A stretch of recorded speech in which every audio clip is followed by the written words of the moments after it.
Hey, it's me again. How's it going, everybody? This video is inspired in part by a recent video from Irish about the national debt being the current greatest threat to national security. And I'll tell you what, I don't want to say anything that would take away from anybody wanting to be more prepared or more self-reliant.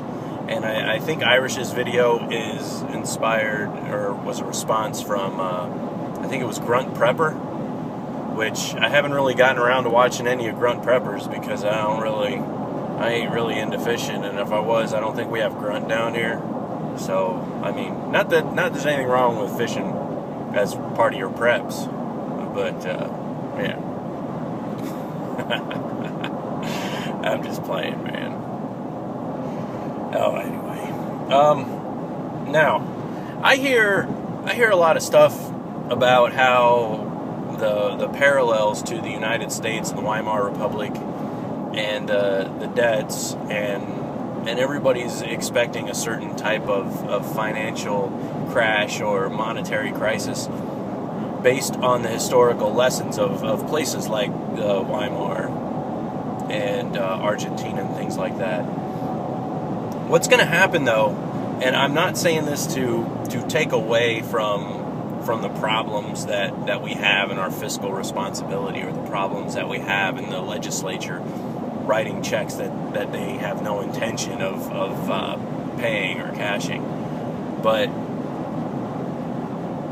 there's a difference between the situation that the United States is in relation to the world and the situation that Weimar was in and the situation that Argentina was in. And it has to do with relative value. There was no...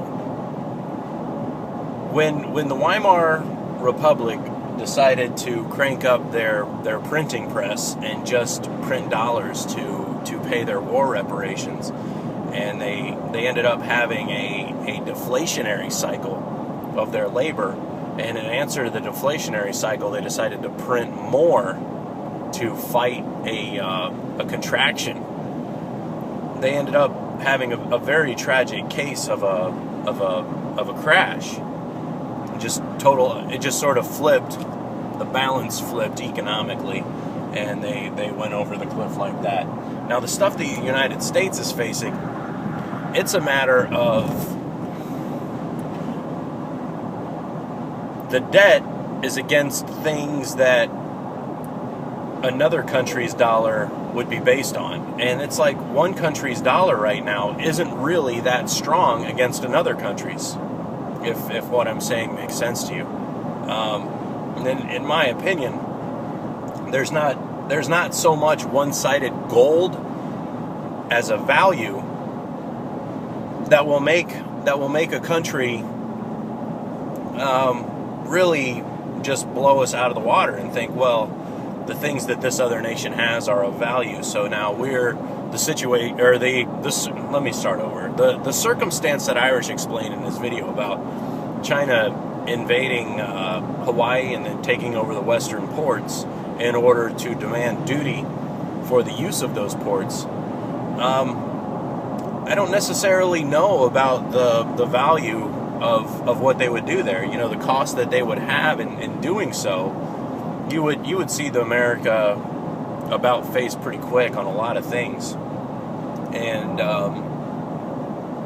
I don't know. I just don't see it playing out the way that a lot of people are talking about. And I just want you to keep your nose to the grindstone on it, everyone, because it's not going to play out the way that we've seen it before. Because the way that the hybrid economy is right now, and the way that the G20 meets, and the G20 also meets in open market committees and things like that, they're really able to juggle 20 balls all at the same time, and they're able to juggle them hard, and they just keep on piling on more. It's not as simplistic as it used to be. To the point of you may see areas of the economy collapse while other areas remain unaffected. It's a very interesting scenario. And, for those that are watching and trying to be more aware of it, I just wanted to let you know that, in my opinion, the indicators that Weimar had, and the indicators that Argentina had, and the indicators that the crash of 1930 had, would not be the same as what we will see today, or what we would want to look for today. In answer to the things that we would want to look for today,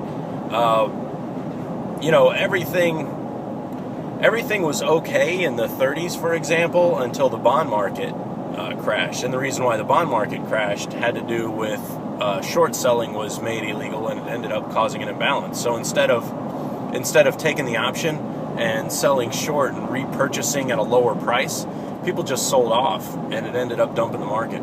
But that is a topic for another day. I hope this video finds everybody well, and we'll see y'all later.